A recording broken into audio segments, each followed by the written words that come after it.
the overriding word out of this week, I think that's gotten to most of us, just has to do with Ohio State having to respond to the underdog tag, Tony. And do you think they fit it well? They feel comfortable? They don't care? Well, they're talking a good game, and they like the Ohio against the world mentality that they preach. But I mean, at this point, it's just talk. We'll see how they respond, because we heard so much talk prior to Michigan, and we saw how they responded. So at this point, I think a lot of people are in prove it mode in terms of, yeah, they like being in this underdog role. And under Urban Meyer, they were very good at it.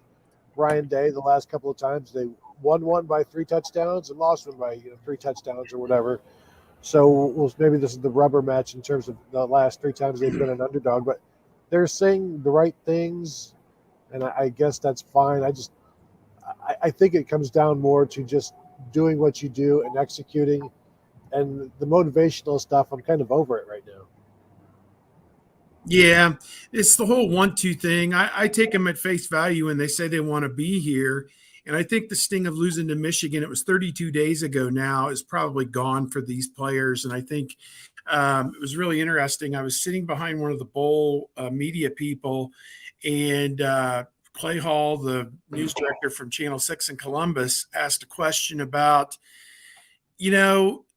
have you been overwhelmed with negativity? Asked one of the players, I think, during the press conference, overwhelmed with negativity because you didn't get it done against Michigan and everything was lost. And the guy just kind of, scoffed at the question because, everything isn't lost. I mean, they still have a chance to win the national championship, for goodness sake. So I know losing to Michigan hurts for Ohio State fans, and certainly for the players and coaches. It's not what anybody wanted, but the ultimate goal of trying to win a national championship is still out there for this team. So they have a lot to show up and play for on Saturday. And the question is, are you going to take full advantage of this opportunity and put yourself in a position in the fourth quarter to win this game? That's the biggest question I think that's out there for this team right now.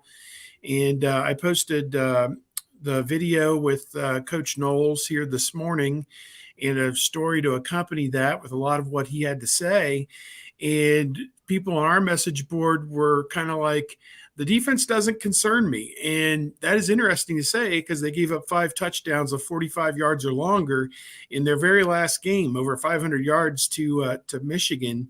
And they're like, I'm more concerned with Ryan Day calling a good game on offense and putting the offense in position when they're in the red zone to put the ball in the end zone. So I guess that's some analysis about this matchup, or maybe where the Ohio State program is right now. I don't know if it's just me, and I've made this comment a few times during our discussion since the Michigan game, but this team just seems like a wild card to me.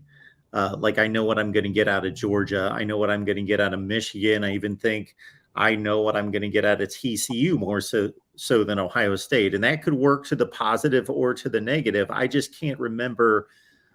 And you guys tell me if you can set a time and a place where Ohio State went into this big of a game where, at least, again, this could just be me, I don't know what I'm going to get out of them. Now, I could think back to maybe 2016 Clemson, and once the final result came in at 31-0, I thought, whoa, I didn't see that coming. But going into the game, I thought I knew what they were.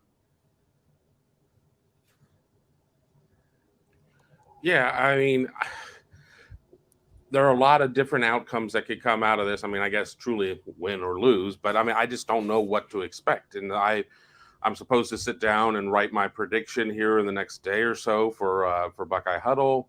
I've done several interviews already. I've only had one pin me down, and I picked Georgia at that point. And I'm starting to come around, talking to some Georgia people who've told me some things that are, give me reason of thinking that Ohio State certainly has more than just a puncher's chance in this game. But no, you don't know. Does C.J. Stroud have time to make throws? Does Emeka Egbuka or Julian Fleming step up big in that number 2 receiver role and allow Marvin Harrison to do some things? Does Ohio State take the LSU approach and throw for 502 and only rush for 47? If you 99 out of 100 times, 999 out of 1,000 times, if you tell me a team's going to rush for less than 50 yards, that they're going to win the game, I tell you, you're crazy. But, there certainly is an opportunity because Georgia is just so stout against the run, but, seems to have some leaky issues in terms of its secondary. And if Ohio State goes truly vertical and not just, running some intermediate things, who knows?